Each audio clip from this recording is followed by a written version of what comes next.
Hey, Kyle, thank you for jumping on the podcast with us. Welcome to the podcast Beyond the Sups.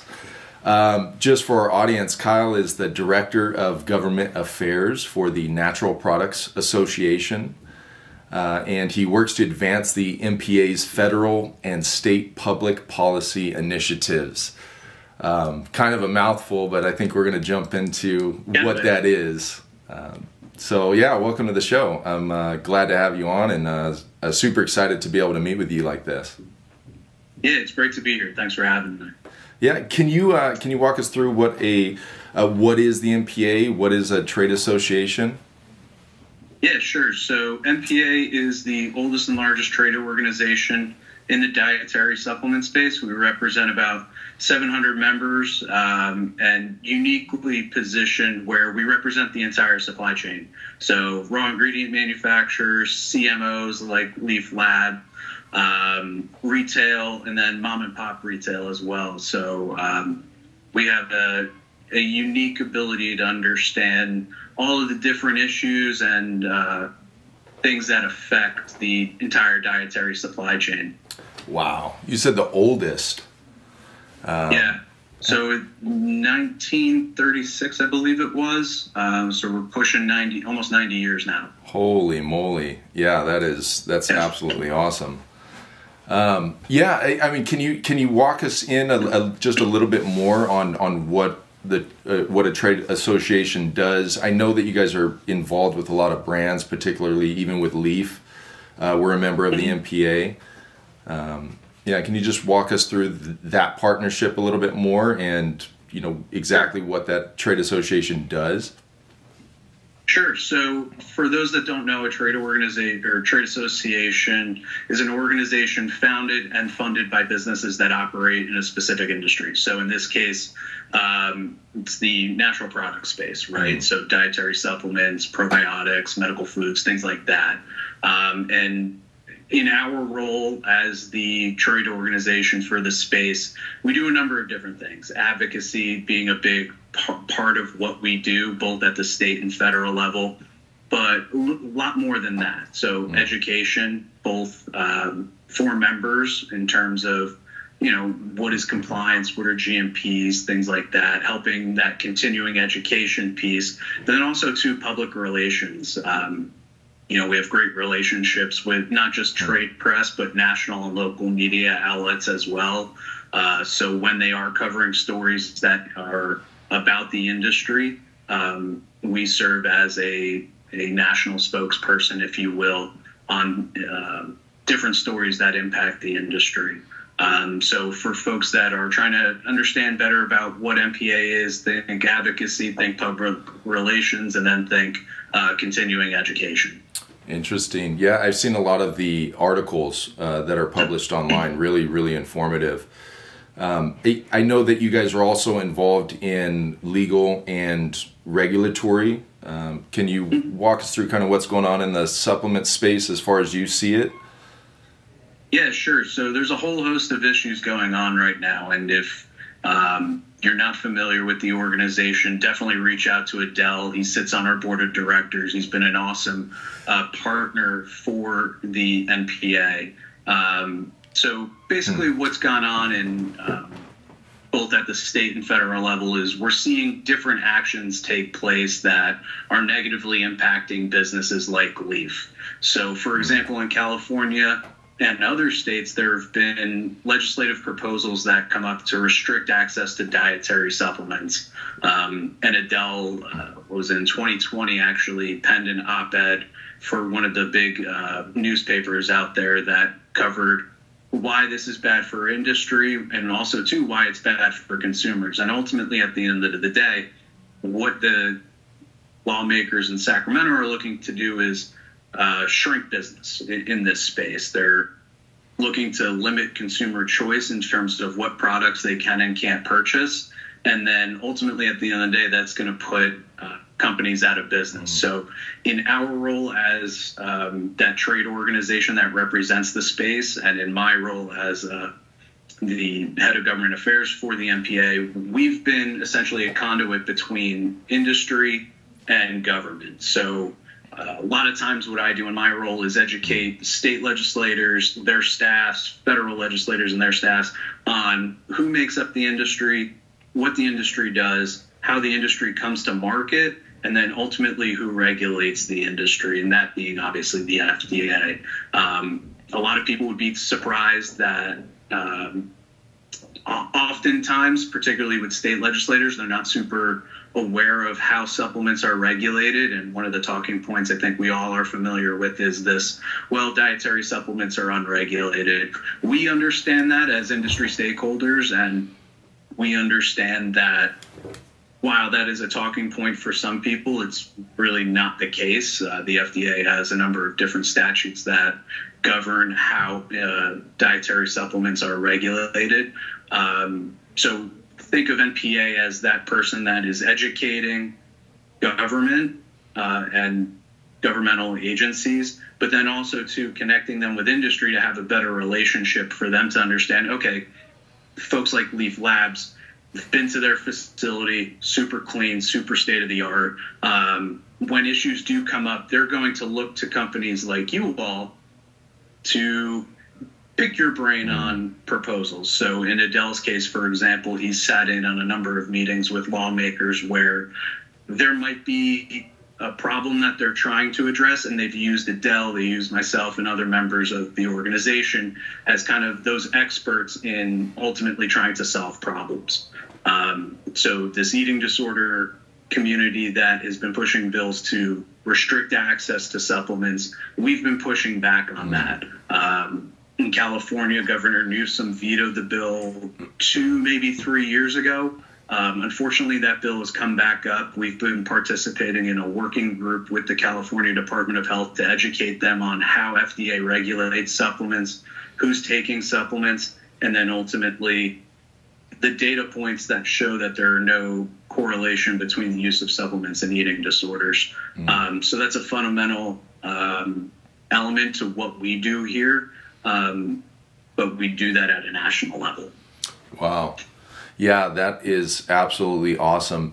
I noticed when I came on board here with Leaf, our CEO is Adele Villalobos, and he's been involved in a lot of things just outside of just, particularly just running the business. Getting involved with trade organizations, getting involved with, local community, a lot of outreach programs. I think that this is a really important topic for a lot of brands because, making supplements is one thing, but there's this whole industry that's going on around the brands. For a brand to get involved on a higher level and to really affect what's going on in the industry and to make sure that, hey, things are going right, there's a lot of different interests, maybe even going against what would be the interest of the brand. So it's nice that an organization like yours is out there representing the brands in this way. So that kind of leads me to my next question, which is how can the brands get involved? Yeah, sure. And look, to your point, companies need to focus on growing their businesses, right? They can't be an expert in everything, and that's where MPA comes in. We are experts in advocacy. We're experts in regulatory matters. And really for our members, that's how we serve them. We help them navigate those complexities. So for how brands can get involved, it's really simple. Join the organization, be active. One of the things that we harp on with members that are either brand new to the organization or folks that are considering joining MPA is we want you at the table driving policy, driving action, right? If you're just going to join the organization, send your check in every year, that's fine. But we want you to get out, get a lot out of it, basically. So we want you participating in the working groups that we have. We want you participating in the committees that we have, because ultimately, at the end of the day, those are what drive the call to actions and the deliverables that myself, Mike, Dan, Steve, everyone at the MPA, ultimately that's how we get things done. It's a member-driven organization, and that's fundamentally what it comes down to. Yeah, absolutely. You mentioned a fly-in day. What is that? And that happens in DC? Yeah, so fly-in day is basically a large legislative conference. Attendees will have the opportunity to meet with their 2 United States senators, their member of the United States House of Representatives, and others to do a few things. The first is to open that door of communication between industry and lawmakers. The second is to ultimately educate them on what your business does, how your business operates within the dietary supplement space. Staffers, members of Congress see myself and Dan every day. They can hear from us. They'll pick our brains on a number of things, but ultimately at the end of the day, they want to hear from their constituents, which is MPA members. They want to hear, how different policies that they're ultimately deciding on affect business, and that's everyone that's affiliated with our organization. So it's a great day of building a broader network and ultimately keeping those open dialogue, channels of dialogue for the industry. And is this something that any brand, a part of the organization, can go to? Yeah, it's free to attend. It's free to register. I can't stress enough how important it is to be here, not just because Congress drives change, but a lot of times too, what we see is staffers in particular for these members of Congress, they're going to change offices a lot of times, get different perspectives from different parts of the country, quite frankly. But ultimately, at the end of the day, those are people that are helping guide decisions for lawmakers on different policies. So when you have that relationship with them, it becomes really fruitful, and it doesn't happen overnight. It's just like any other relationship that we all have, right? You're never going to ask your neighbor to borrow his lawnmower when yours breaks if you never talk to him, right? So you got to think of it like that. And fundamentally, we do this once a year. We have other members that participate in smaller groups that meet with state legislators. So it's not just a one-off. We communicate with all elected officials, all the different agencies, both at the state and federal level, because it's important for those lines of communication to be open. Yeah, that sounds absolutely awesome. Getting in person, with the elected officials, with the organization. I can't stress enough how much an in-person relationship is going to change things and really affect things. What day is it specifically this year? So it's Wednesday, May 22nd, and you raised a good point about being in person, especially coming out of COVID. We've been behind computers for the better part of the last 4 years. So it really is imperative to recharge those relationships both in person. I look at some of our industry champions, someone like Alex Padilla from California. You all just provided him with a tremendous honor. And those are the folks that we're looking toward to drive the next 25 years of dietary supplement law. Senator Padilla has been a tremendous asset for the industry, and we hope to continue that relationship. But it starts by having folks attend Fly-In Day, getting in front of him and his staff, and continuing to work together on common goals. Yeah, that's awesome. Speaking to that, we just had our 15th year anniversary here. We called it the quinceañera. part of my accent here, but Alex Padilla was here. We gave him an award, but it was also in conjunction with the MPA as well. Yep. what was the award? Can you walk me through that? Yeah, sure. So he's an industry champion. You all are celebrating your 15 years in business. So it was recognizing Senator Padilla's contributions to the dietary supplement industry. He's fairly new to the United States Senate, but despite the I don't want to say inexperience, but despite him being very new to Congress, his impact has been huge, and we're extremely grateful for his contributions to the industry. And we continue to work together with him and want to see that relationship through the entirety of his career. So we felt it was important to recognize his initial, champion ideas. Yeah, no, that's awesome. And, I do think that it's really important for us to, it's not just is particularly for brands, and even a contract manufacturer, we're not just making supplements. We're not just selling supplements. It's also the entire industry. For a person who's not super familiar with, kind of what goes on, you mentioned, getting in front of the senators and I guess the people who are really making the rules around the supplement industry.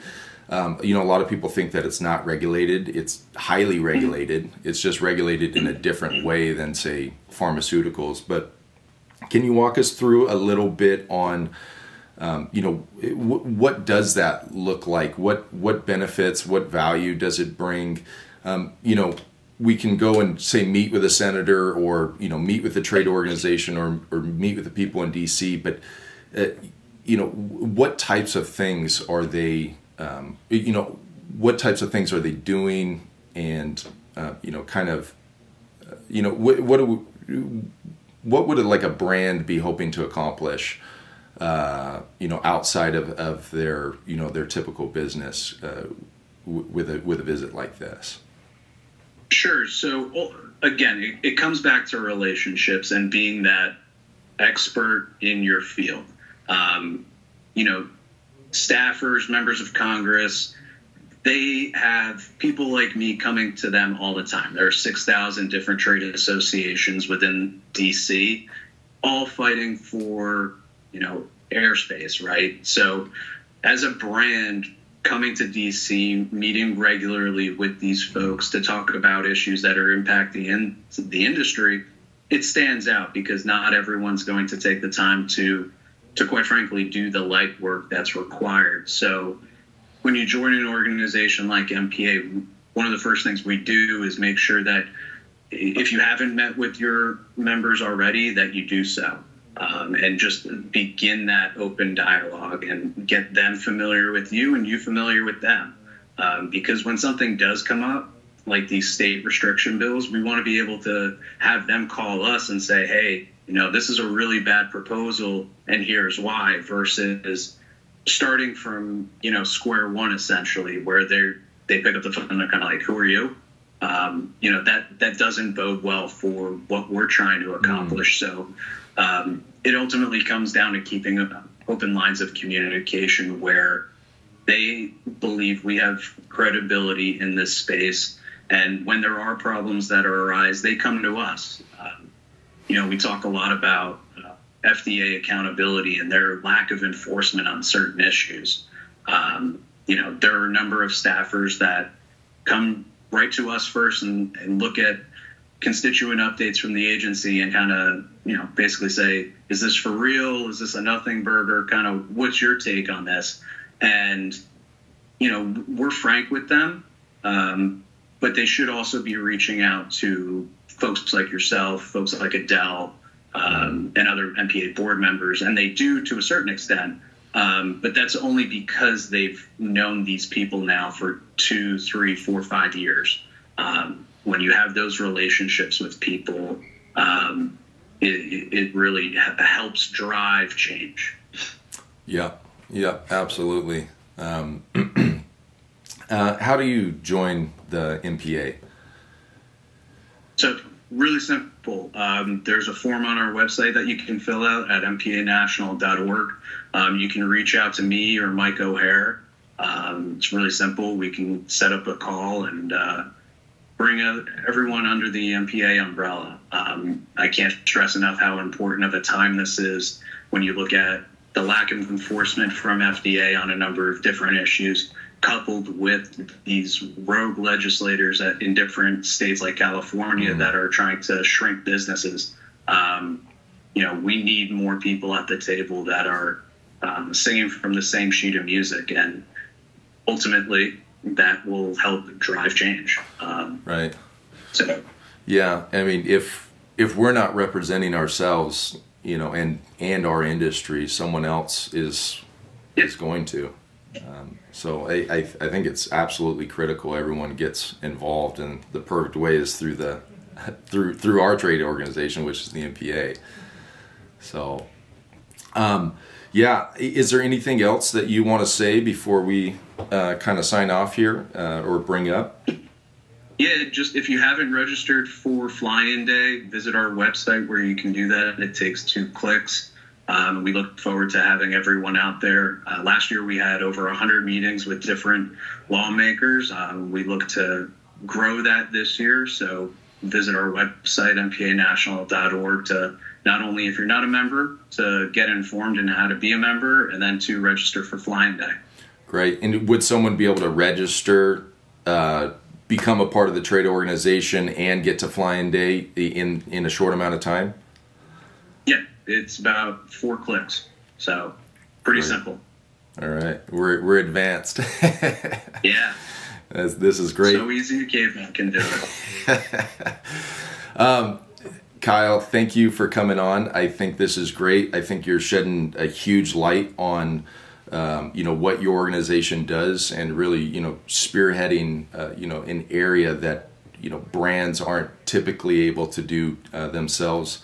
I think stressing the importance of building those long-term relationships over time, and, really having a voice in the industry, having that brand voice be heard, and even other contract manufacturers as well. So definitely appreciate you coming on, and we'll look forward to talking to you again. Yeah, appreciate the time. Thanks for having me. All right. Thank you, sir.